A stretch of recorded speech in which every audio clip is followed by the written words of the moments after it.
you can get it fairly smooth with a knife. In fact, the knife cut is much smoother than any sanding you'll get. But you're going to see the tool marks, and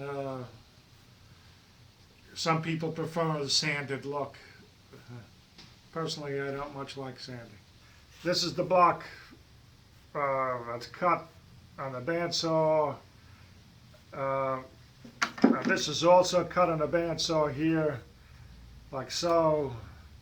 But I don't advise anybody but an experienced woodworker with a bandsaw to make these edge cuts like that, because it is a little tricky. With the legs, what you do is you drill the front legs. I drill a hole, and then I'll take a hacksaw and I'll cut the legs like that. And the back legs, you can eliminate the hole if you want, just to use the hacksaw.